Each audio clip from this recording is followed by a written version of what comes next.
everyone. This is John Daly. I'm here with another episode of the Daily Express. My guest today is a great political and cultural writer. You may have read her work in The Bulwark or Reason or Newsday. I'm talking about Cathy Young. How's it going today, Cathy? Good, good. Thank you. Thank you for having me. Absolutely. Well, thank you for joining me. I was actually trying to find you way back in February at the Principles First Summit in Washington, D.C. Oh, all right. We were both there, and I was seeing pictures of you on social media, but we somehow Oh, well, it never made it. happens.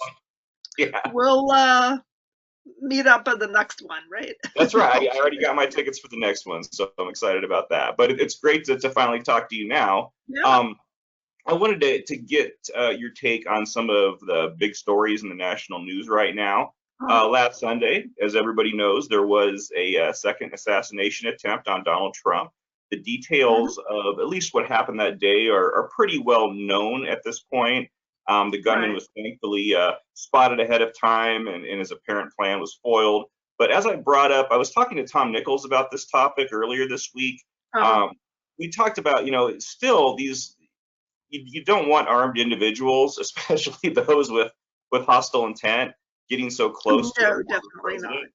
No, no. It's so I No, and I mean it's it's just I mean the possibility of an assassination, especially in this kind of incredibly volatile political environment is just incredibly scary. And, even aside from all the other reasons that it would be, horrible. Um, I mean, this idea, by the way, that we're seeing on the right that, oh, Democrats want Trump dead. I mean, I don't know who that is because I really cannot think of like a single sane Trump opponent who would say, "Oh, well, that's great. Let's have somebody shoot him." I mean, maybe there are some crazy leftists who are like, "Oh, well, it's too bad they missed it." I mean, yeah, you see those people occasionally, but I mean, I really think that any reasonable individual and really whatever side of the political divide he or she is on, just has to think that, the assassination of a former president, of a presidential candidate, would just be a really horrific blow to America. So I think we're all in solidarity on that one. no, I think that's true. But as you know, as you mentioned, there has been sort of this instinct on the right to blame Yeah, Democrats and the liberal right. media, about saying that because they've made strong critical statements about Trump, therefore they are inspiring violence against him. Others, including Trump himself and high-ranking, Oh, yeah, yeah. yeah, yeah, Yeah. Well, Republican. what's really funny, by the way, about that statement that Trump made, so he basically said, oh, like Biden and Kamala Harris, they're making people shoot at me or something like that because they're saying these horrible things about me. And then in the next breath, he says, oh, and, they want to destroy the country. Like, hello? I mean, really, like, if it's incitement to say that Trump is a threat to democracy, it just feels even more provocative to me to say, somebody wants to destroy the country. How much worse can you get? So yeah, I mean, for Trump of all people to accuse other people of inflammatory rhetoric is really rich, because if you look at the things that he has said over the years, and I'm not saying for a moment, by the way, that in any way justifies the attempt on his life, which apparently this was.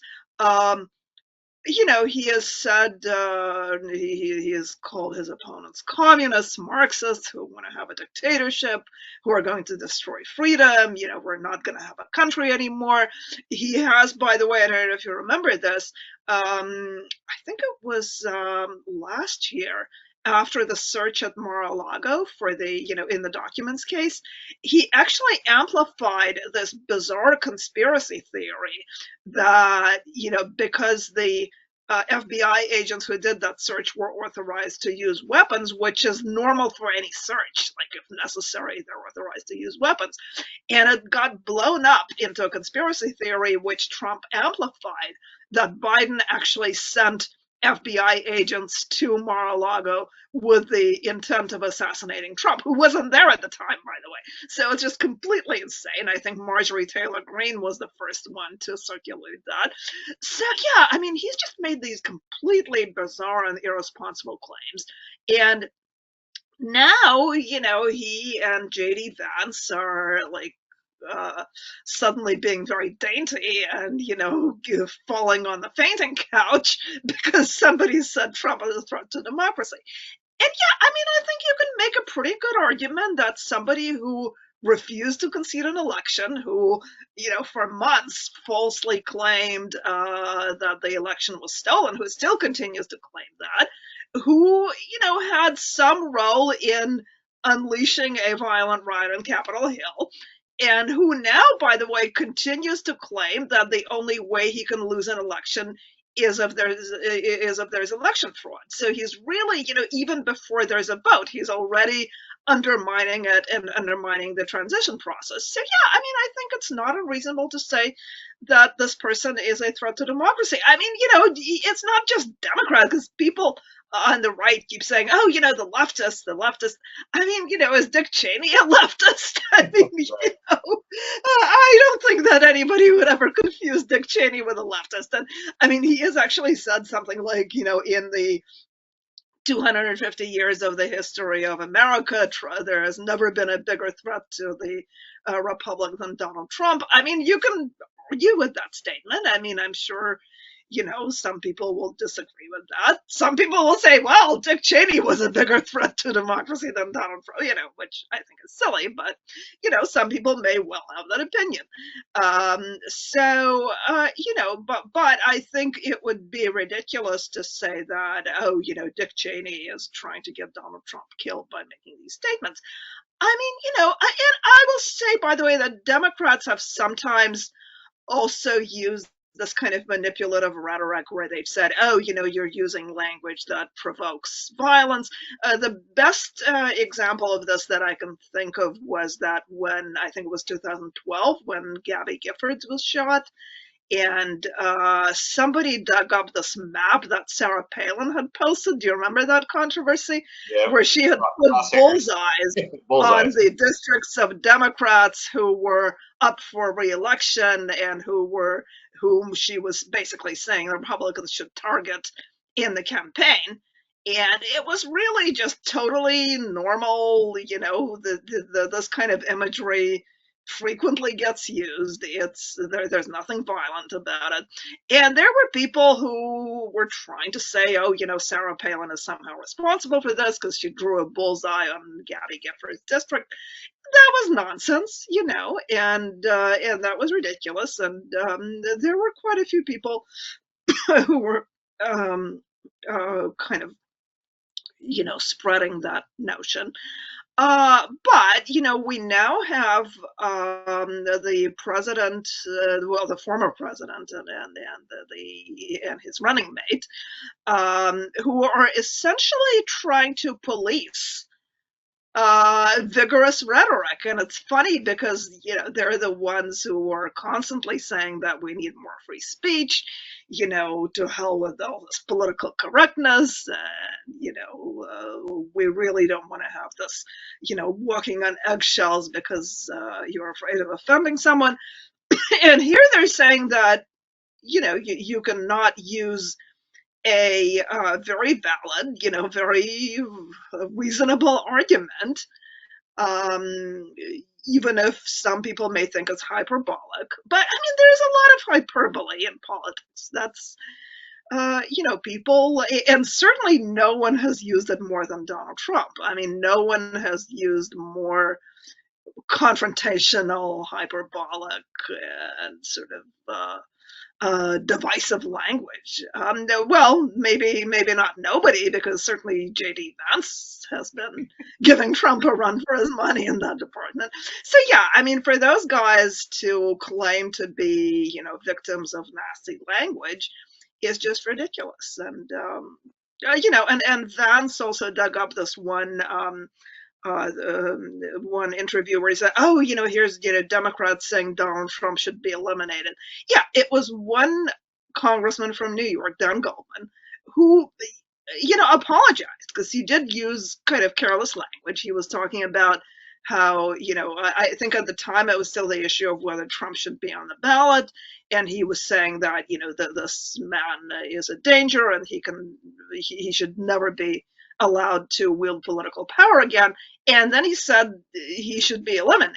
And obviously, in context, he meant eliminated from public life. But, he apologized immediately, like the next day, or maybe even the same day. He apologized and said that he used, careless and irresponsible language. He has completely, condemned the latest attempt on Trump's life. And, we still don't really know. I mean, was this guy who was hiding in the bushes on the golf course, it was clearly, or is, because he's still alive, unlike the other guy, he is clearly mentally unstable. I mean, Yeah. he was all over the place politically, former Trump supporter, donated money to Tulsi Gabbard in 2019-20, who was a Democrat but is now basically a Trump surrogate on the campaign trail. Was, I think, a Bernie guy for a while, then was supported Vivek Ramaswamy and Nikki Haley. Apparently did eventually support Biden Harris. So yeah, he's all over the place. He's unstable. Like the whole story about how when he went out to try to recruit fighters for Ukraine, the Ukrainians basically didn't want him, and they were like, no, please don't help us because you're kind of nuts, basically. Yeah. Because he had all these crazy projects of, oh, I'm going to bring all these Afghan fighters. Yeah, right, okay. Don't help us. So yeah, I mean, I think the idea that he was somehow taking his cue from whatever Kamala Harris was saying is just silly. I mean, the guy is not stable. We're probably going to know more about exactly what motivated him. It may have been that he felt, because of his commitment to Ukraine, which apparently was very genuine, that, Trump was a threat to U.S. aid to Ukraine. Again, can we blame that on Kamala Harris? Can we blame that on Volodymyr Zelensky? No. I mean, I think this is a guy who is, again, not playing with a full deck. And I mean, that was even more evident in the case of the first incident, where there really doesn't seem to have been a political motive. The guy was apparently searching on Google for both Biden rallies and Trump rallies. He apparently wanted to shoot a presidential candidate. Probably thought it was going to, put him in history or something like that. So, I mean, I think it's just really a kind of demagoguery to say that, Democrats need to curb their rhetoric because of this. I mean, should everyone lower the political temperature of our rhetoric? I mean, I think it's a little too late for that at this point, frankly, because not honestly, and I'm certainly not saying this in the sense of, wishing Trump any sort of violence, incident. But I think that once Trump is gone from political life, gone in the sense of he's just not going to be a meaningful contender anymore.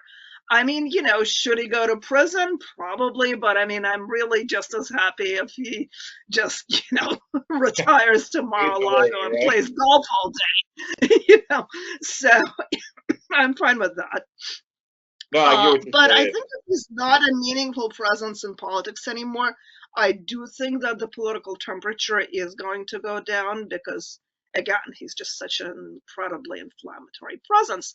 I mean, he certainly contributed a great deal to normalizing political violence.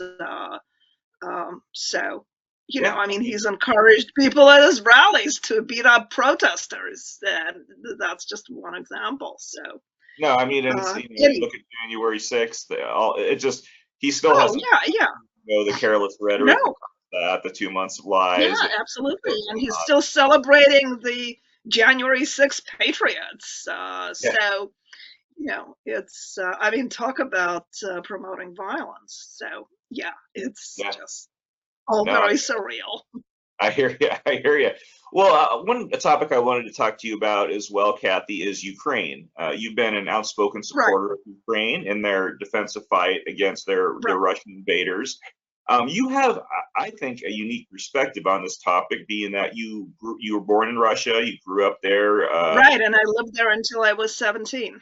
Yeah, Yeah. yeah, and So, the conditions have clearly, changed over time since then. But I think you understand things about the history and the culture in that region that a lot of Americans probably don't.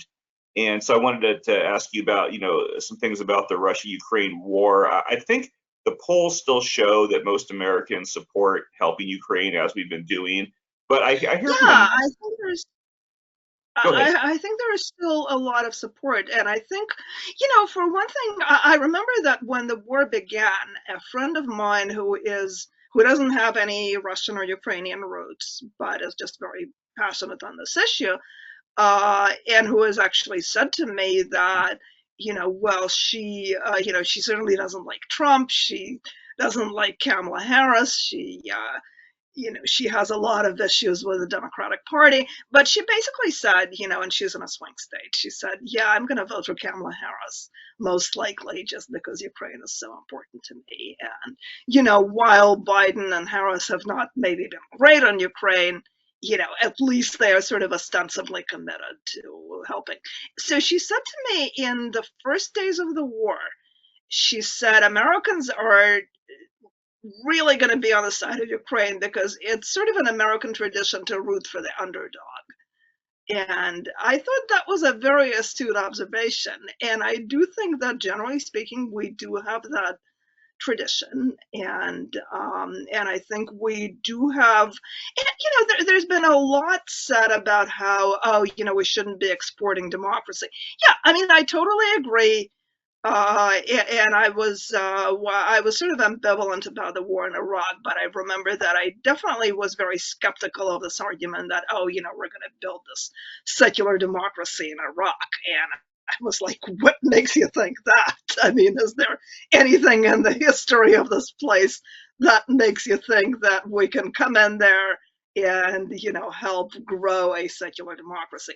I mean, I think I'm not going to get into Iraq right now, but I'm just going to say that regardless of what you think of that, venture, I think there is really a massive difference between trying to export democracy to a place that doesn't have it, that hasn't necessarily shown interest in it, uh, and trying to, save an imperfect democracy, but nevertheless a democracy, and certainly a democracy that aspires to, be a more perfect democracy, to help it when it is invaded by an authoritarian neighbor who essentially wants to subjugate this imperfect democracy to his will.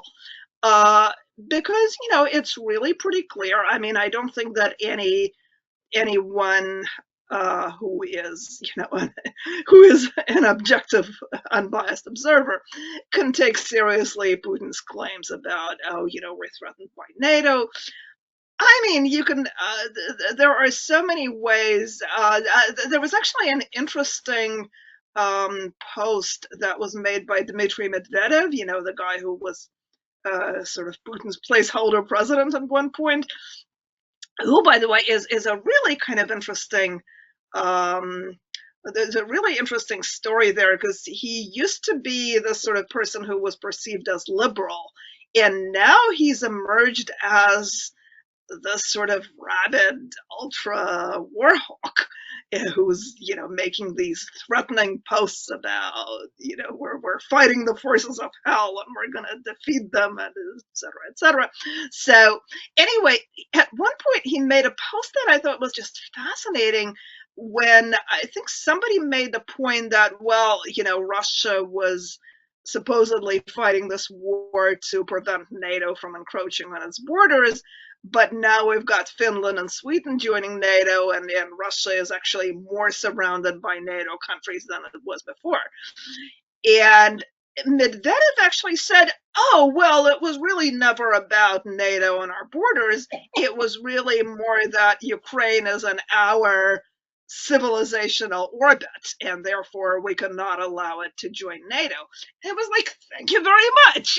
That is exactly what I have been arguing, that it's really not about, a supposed military threat from NATO, which is, by the way, a defensive alliance.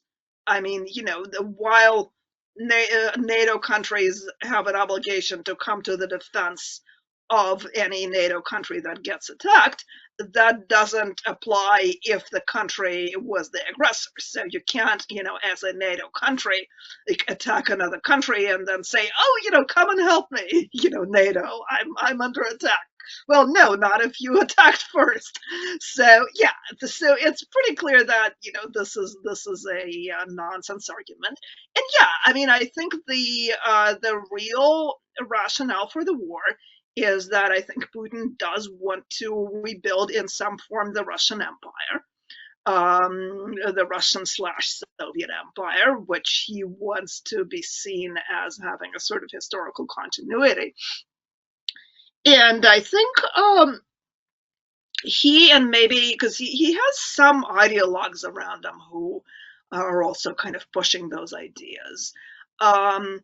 And I think they really do believe, and I think by now Putin really does believe, that having Ukraine in the Russian orbit, whether or not it's, maybe he would be fine with it being nominally independent, as long as they're nominally sovereign, as long as there was a Kremlin-friendly regime in Kiev.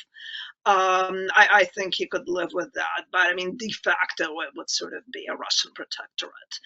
And I think he believes that if Ukraine is genuinely independent, if Ukraine has a pro-Western orientation, which is what Ukraine wants and has really wanted for the past, 14 years or so, then his project of rebuilding the Russian Empire kind of goes bust. And I think to some extent, I think he's also afraid of the influence that a pro-Western and liberal democratic Ukraine would have in Russia, because there is a lot of cultural commonality between the two countries, although it can be exaggerated. I'm not going to get into that because it's a huge topic, but I do think there's more of a liberal tradition in Ukraine, partly because of its history, because for much of its history, like, it was close to Poland, which is a much more kind of Western country.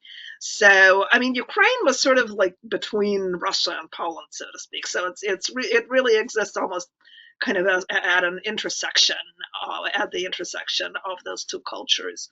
And I think Ukraine really does have a unique culture, which you can look at, and it's interesting. I did some research for a piece on this when the war started, and there are comments you can find from Russian writers like Chekhov in the 19th, early 20th century, where they will actually say, Ukraine, like the Ukrainian village, has a very different culture than the Russian village, where people have much more, like the peasants have much more dignity and independence. And like there's much more sort of mutual respect between them and the landowners. Like they don't have this servility that is very often kind of inculcated in the Russian peasants. And so, yeah, I think there's definitely a more kind of liberal, more sort of Western-oriented tradition in many ways. But at the same time, there's enough cultural similarity that I think Putin really does feel, and many people around him feel, that if Ukraine like goes fully Western, it could be a quote unquote bad influence inside Russia. And I think that's the other thing that is feared. And I think that's so, yeah, I mean, I think that this is clearly about freedom versus authoritarianism. I no, mean, maybe in some ways it's not that simple, but ultimately it is, no, I think that's So, exactly right. That said, I think there are still a lot of people, and because I hear from a number of people, frankly, including some family members, who still don't really understand the conflict as well as perhaps they should.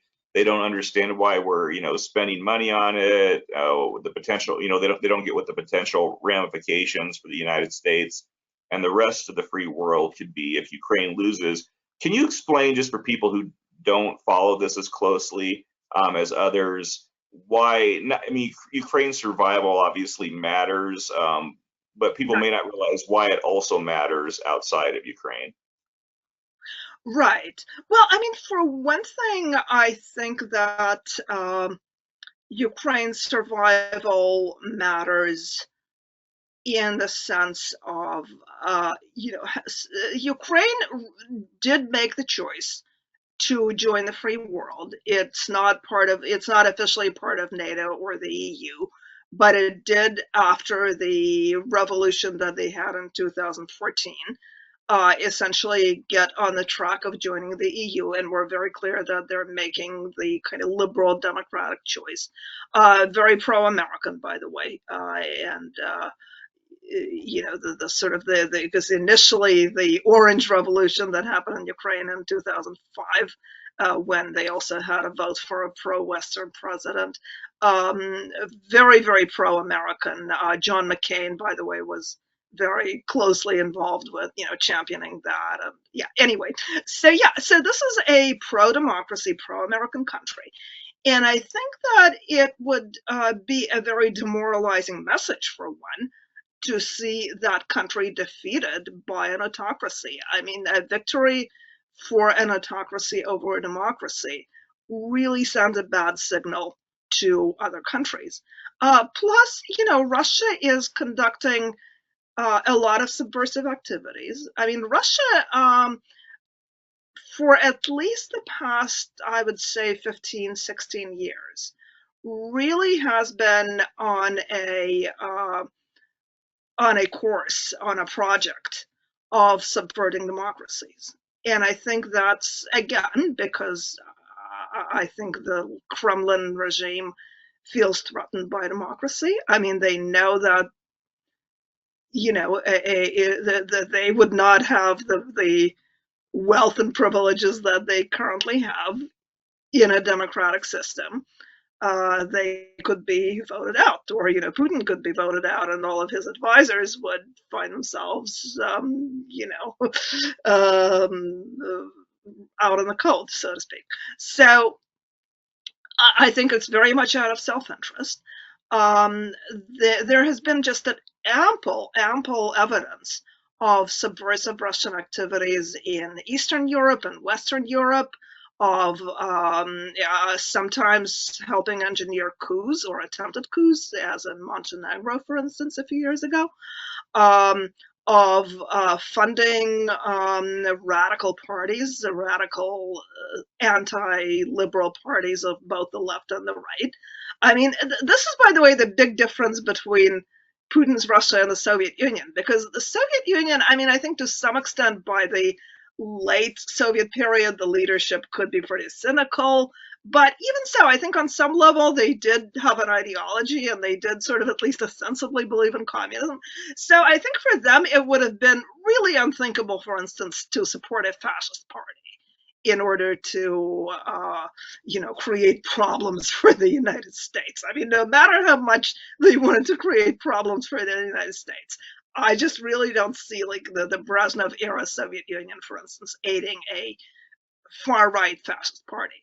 The new Russia is very ideologically flexible. I mean, other than the fact that they don't like liberalism, they're fine.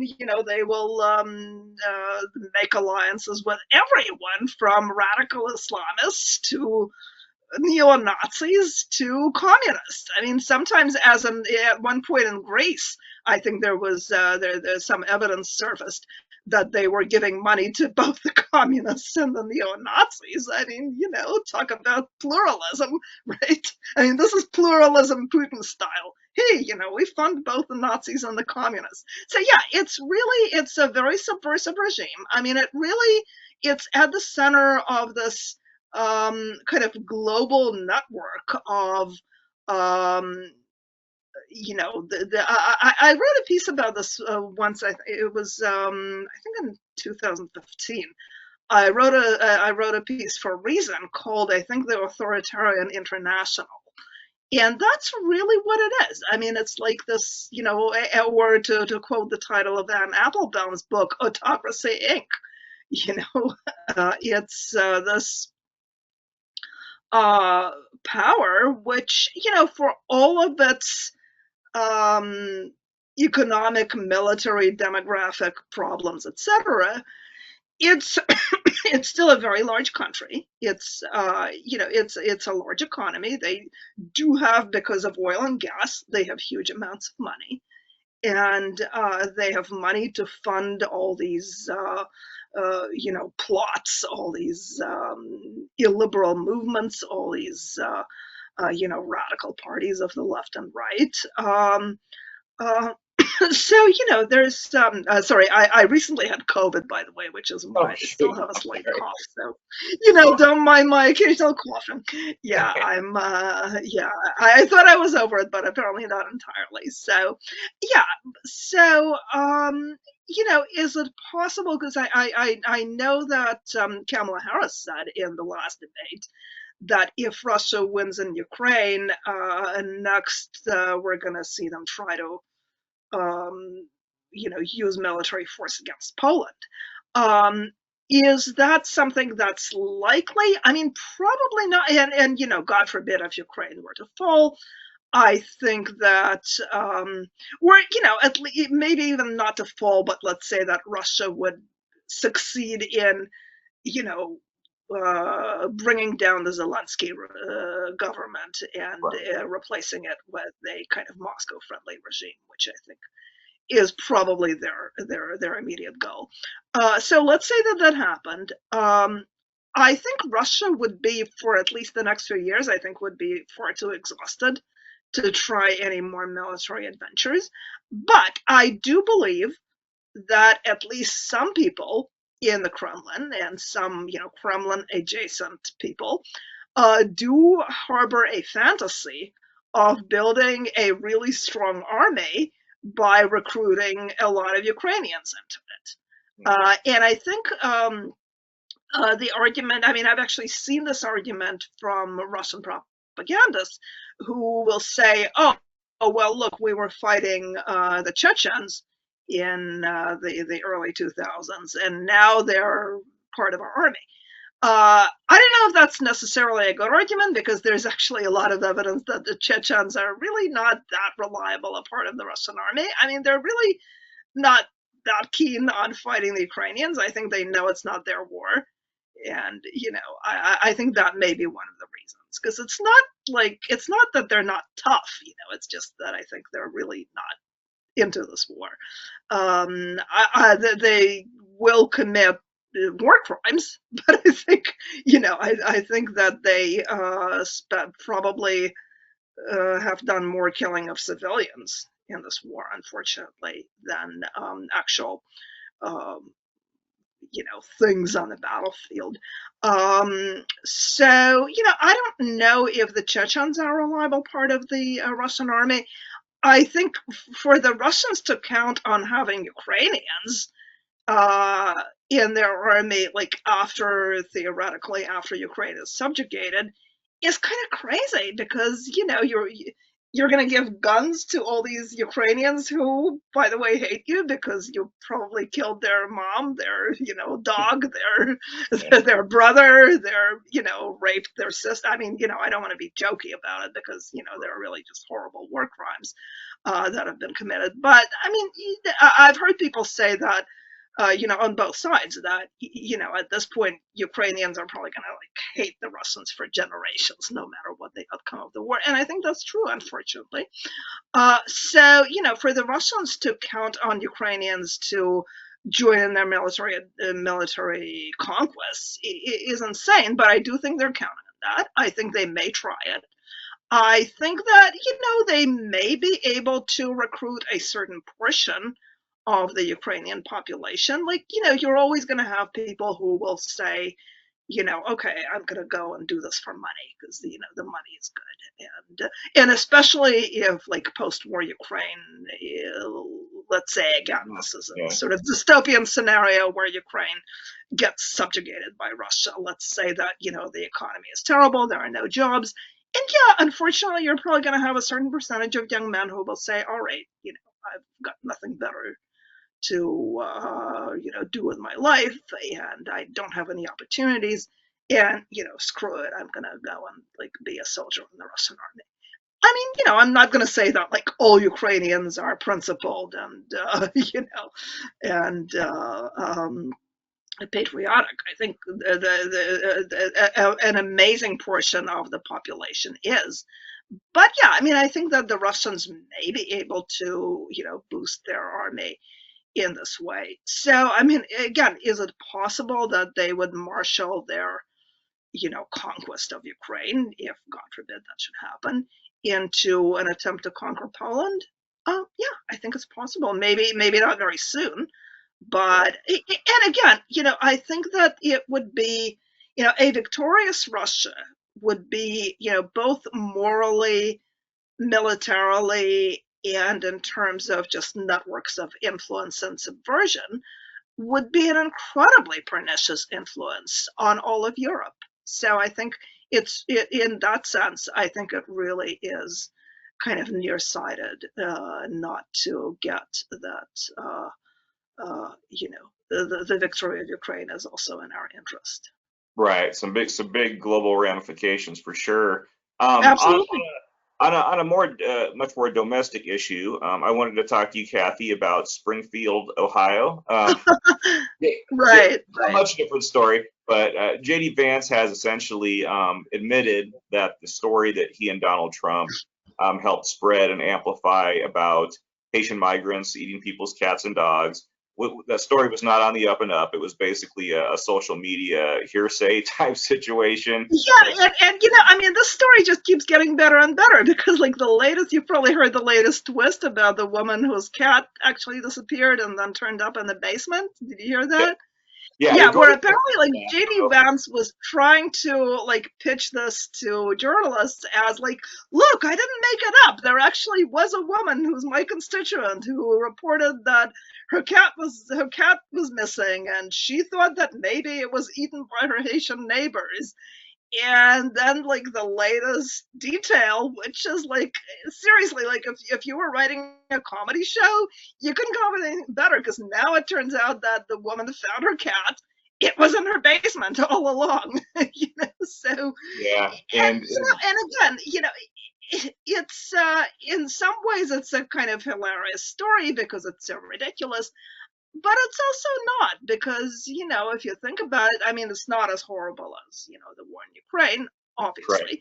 But on the other hand, we are talking about a very vulnerable population of migrants being harassed, being demonized, being, smeared as these, savages who steal and eat people's pets.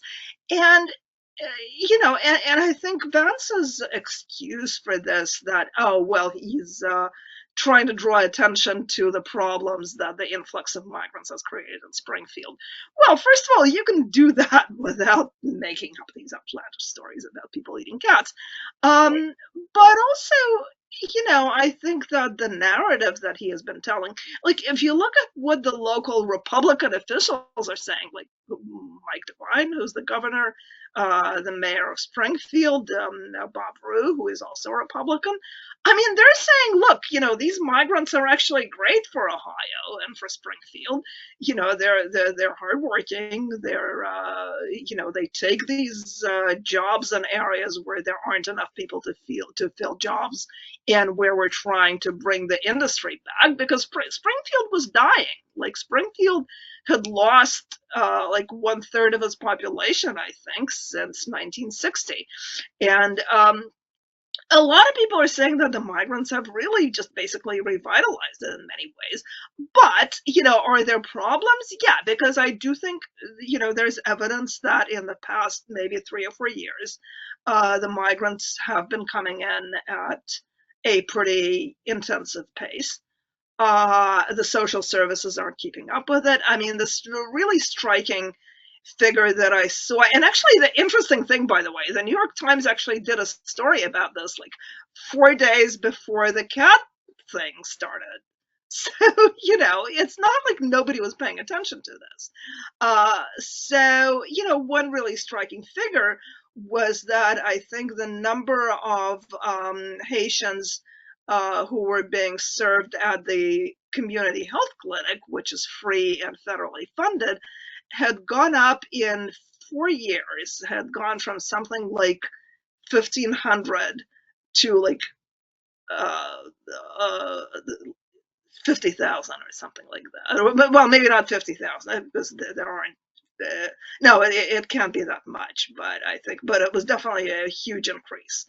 And I mean, they were also, because of the language barrier, they were spending like the expenditures on translation increased like tenfold.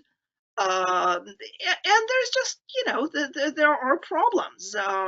And partly, and Bob DeWine was actually saying that what they need is more federal funds to help with this, because they do need the Haitians there. They just need a better infrastructure to help take care of them. And by the way, some of these problems, apart from the language barrier, some of these problems would exist even if you had an influx of, let's say, displaced workers who came from somewhere else in the United States.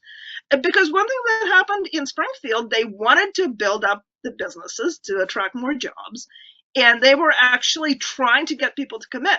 So if you had people who came in, like, who were not immigrants, and who still kind of moved to this town at the rate of like 10,000 people a year in a town where the entire population is 50,000, you would also have a strain on the infrastructure, because you need more police, you need more hospital beds, you need to expand the schools. So yeah, I mean, I think when you have these population shifts, obviously there are pressures. There are certain problems that may be specific to the Haitians, like a lot of them don't have experience driving in the United States. They don't know the American traffic laws.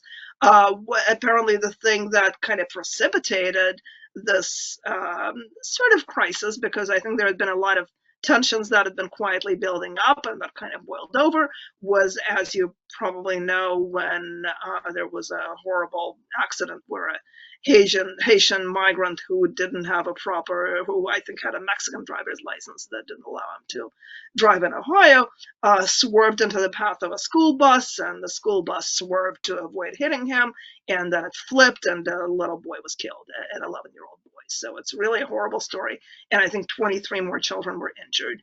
And that kind of became this lightning rod for a lot of hostile feeling about the Haitians. I'm actually just finishing a story about this for a website which you may or may not know. It's called The Unpopulist, which is kind of a website that is critical of, right-wing populism. It's kind of a liberal site, which is very good. I've written for them before, and I think they're sort of friends of the bulwark. So, and I've looked at some of the rhetoric. Like, there were people who testified. First of all, you may have heard that there were actual, like, neo-Nazis who held an anti-Haitian march in spring. And I mean, march is kind of a big word, because there were like 12 people who, walked through downtown Springfield carrying Nazi flags, and that understandably upset a lot of people.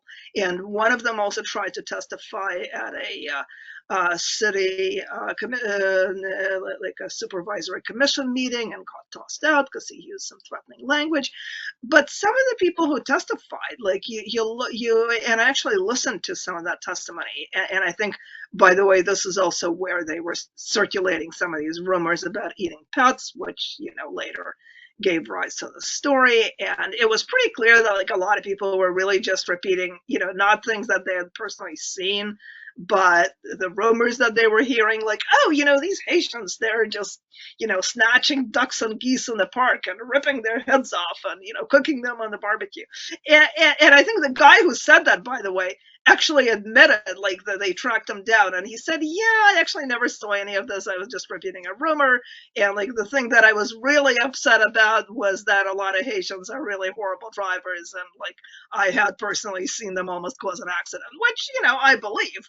But I mean, dude, what are you doing? Like, why are you saying this kind of stuff, like to bring attention to something else that's like, it's just bizarre. And I think now he's actually really sorry about this, because he's like, I didn't mean for any of this to happen, and now they have bomb threats. So but some of the people who spoke at these hearings um are really just spouting pretty openly like white nationalist rhetoric, and saying things like, oh, they're trying to replace the white population of Springfield with these people from Haiti. And by the way, like the population of Springfield, by the way, before the Haitians, is like 17% black. But I mean, these people, these people are like totally oblivious to that, and they're like, "Oh, like the white population is being replaced," and it's crazy. Yeah, it's And interesting. It's and it's interesting. crazy, and it's worse than crazy. It's really hateful, and it's and there were people saying things like, "Hey, yeah, these Haitians, they're like worse than animals." It's like there's one woman who said something like, "I feel like our town has been invaded by pests." And then this woman who is the executive director of the Clark County Republican Party was also quoted as speculating about, well, there must be a reason that all these people were brought here, and like, yeah, they came here because because the city was actually advertising jobs. Right. But no, it's got to be some sort of Biden-Harris conspiracy. And then she also drops this completely unfounded rumor about, ew, and maybe those Haitians are involved in sex trafficking, because I've heard from people who saw a suspicious van when they were leaving Walmart. And it's Right. it's just completely crazy stuff. So but it's not funny when the former president of the United States repeats that. And if you think about the possibility of this guy becoming president again, and JD Vance becoming vice president, and that kind of crazy rumor mongering, and that kind of hateful stuff, that kind of hateful rhetoric being given the imprimatur of the White House, that is very scary. And I mean, really, honestly, whatever issues one may have with Kamala Harris or Tim Walz, and I have my disagreements with them on a number of things, and I think it is just uh, I, I think there are certain norms of civilized discourse that, and civilized interaction, and of treating people as human beings, that really, really need to be not just observed but restored, because I think we really do need to restore them in this country. And I think Trump has emboldened a lot of people to kind of come out of the woodwork saying things that I think people maybe would have been a little more reluctant to publicly state 10 years ago, like, stuff about white people, white populations of, American cities being replaced by blacks from Haiti. What, So what, I think that we really do need a kind of detox yeah, of American public I life. think a lot of people see it that way, and it's interesting. Just one more little bit before I switch to our last question, but I thought it was interesting that the people that initially started, sort of just citizens who initially started sort of spreading this rumor about the dogs and the cats, most of them feel really bad about doing that, because Oh they're, yeah, yeah, they're taking yeah, responsibility for what they did, realizing, man, I shouldn't have done yeah, this. It's not false. yeah. But the high level politicians are still going, off on it. Oh, I know. And I mean, the thing that was also kind of mind-boggling to me was that you had not just Trump and Vance, but people like Ted Cruz, for instance, was one of the people who was posting these stupid memes about, vote for Trump if you don't want Haitians to eat your cat. Right. It's just insane stuff. I mean, how did we get to this point? Is what I want to know, and how do we get away from this point? More importantly, because I really do think that we absolutely. I mean, if you wanted to talk about turning down the political temperature, you might want to start with not amplifying and boosting a rumor that essentially slanders a group of Americans. And Exactly because, right. these people are not American citizens in Springfield, but there's a large Haitian American community that I think is also feeling that they're essentially being attacked as, these barbaric pet eaters. So, Right. it's really quite awful. And I mean, Oh I'm yeah. laughing because this is one of those, this would, you kind of have to laugh about it because what Yeah. else are you going to do? Just, wring Sometimes your it's so hands crazy and go you like, have to, oh, everything is so horrible. But that's right. No, I yeah, get sometimes it's just so crazy you almost have to laugh a little bit just to kind of get it, yeah, to just to look at it from a different perspective. But um, before we go, I saw right as I was getting ready to record this episode that you just posted a new column up on the Bulwark. Um, and you wrote, kind of made the point that if Donald Trump were to win in his, win a second administration, if he wins, he wouldn't be the only person to worry about. He would be bringing with him an entire cast of characters that is yeah. very different than the group of people that he came into office in 2016 with. Just can you give people a little Right. bit of a preview of that column, and we'll put the column in the show notes. Sure. Yeah. Yeah. And some of those are the same people, like Stephen Miller, who was the architect of Trump's immigration policy, who is this extremely hardcore anti-immigration hawk, and who consistently, by the way, uses rhetoric that dehumanizes immigrants, and he would he's one of the relatively few high-level Trump staffers who lasted the entire 4 years. I think there's no doubt he'll be back if Trump wins. He is still very much a Trump partisan. He also, by the way, was involved in the attempt to suppress or subvert the 2016 election. He's also generally this authoritarian character who, for instance, has said that the courts should not be able to interfere with Trump's decisions on immigration. And I think this had to do with the so-called Muslim ban, where he was very upset that it was blocked by the courts, and he was basically saying, "Yeah, like this should be the president's sole authority." Other people that guy, like there are some people who are fairly low key, like this Jeff Clark character, who I didn't know much about until I started writing this piece. But he is this Justice Department lawyer who was in a relatively kind of low key role until after the 2020 election. He suddenly emerges as this guy who basically is arguing that Trump should be able to completely bend the Justice Department to his will to try to like force through these fake electors, essentially, Mhm. to and really essentially to alter the election results. So, this is a guy who has been making the same argument, in the interim, where he's been making the argument that the Justice Department should not be independent, that it should essentially be subject completely to the president's will.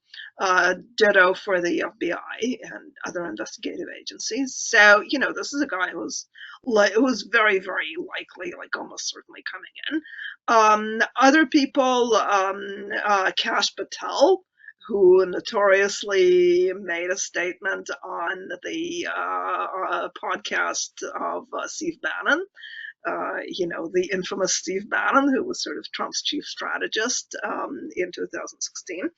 So Kash Patel, who was also a Justice Department guy, who was, there's kind of an interesting story there where he was proposed at one point, like at the very end of his tenure, when the election drama was kind of unfolding. Trump tried to make him head of the, or no, not head. He tried to make him give him like the number 2 spot at the FBI and then the CIA. And in both cases, the heads of these agencies just basically went like, over my dead body, like I'm Right. resigning if you do this. So this is a guy who is now very openly saying, he said this on Bannon's podcast, that if there's a second Trump administration, we're going to want revenge. Like we are going, and he's dressing this up as we're going to want to like nail the people who did something wrong, but he's talking about, oh, we're going to nail the people who helped Biden steal the 2020 election. We're going to go after the quote unquote traitors. We're going to go after the media. So, he is very, very outspoken about this. And shortly after he made those comments, he and Trump were both at this New York Republican fundraiser. And Trump actually addressed them and said, "Get ready, Cash, get ready." So that's, and there's, by the way, a fascinating story that I also didn't know prior to working on this piece, where apparently his, like, this incredible, like, obsessive loyalty that he's developed to Trump apparently may have its roots in a grievance that he developed because he used to be a federal prosecutor under the Obama administration. And apparently he was incredibly aggrieved because the Obama administration did not back him in a dispute with a federal judge where he felt he got screwed over. And I don't know who was right and who was wrong. I mean, I don't think that the Obama administration was necessarily perfect, but apparently because of this, like, he developed this ferocious loyalty to Trump, where he is basically like this Trump warrior. And if, again, like, this is a guy who is very likely going to be in a high level post. New faces, we're going to probably get RFK Jr. if Trump comes in. Yeah, see, this is one of those other things where, like, you really want to laugh at this because Right. otherwise you really just want to, smash your head on the desk. Right. Because this is a guy who's a cook. I mean, as I point out in my piece, he used to be a far left cook. He used to talk about, we need to send like climate change skeptics to The Hague as war criminals. He talked about, like, literally sending the Koch brothers to prison Right. in The Hague. So this is the guy who is now the new hero of the right. It's really quite mind-boggling. He was talking about, he accused, he made accusations of election fraud against George W. Bush in 2004, completely unfounded. He was doing that. He was praising Hugo Chavez, who was, this late quasi-commie dictator in Venezuela.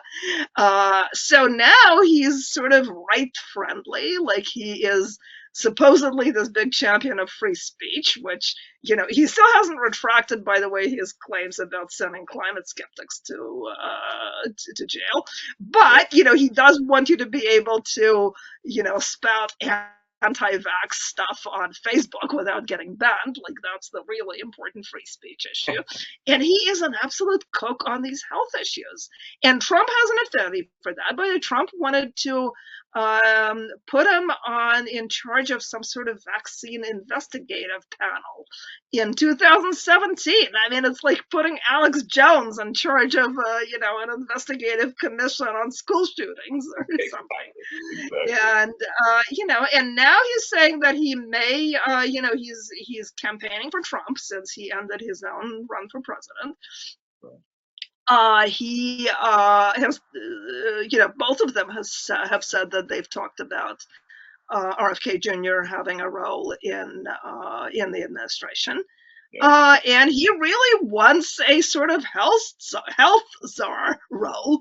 And he has said, I don't know whether Trump actually promised this to him or not, but he says that he was promised a role in, like, picking the heads of agencies like the CDC and the National Institutes of Health and so on, which would really just be completely catastrophic because the guy is, like, incredibly into quack medicine. And he has been an anti-vax. He's not just anti-vax on COVID, by the way. Like, he's been for years. He was pushing this completely discredited claim that the childhood vaccination causes autism. And, and it's just, I mean, again, the idea of this guy being anywhere near the federal government is just scary as hell.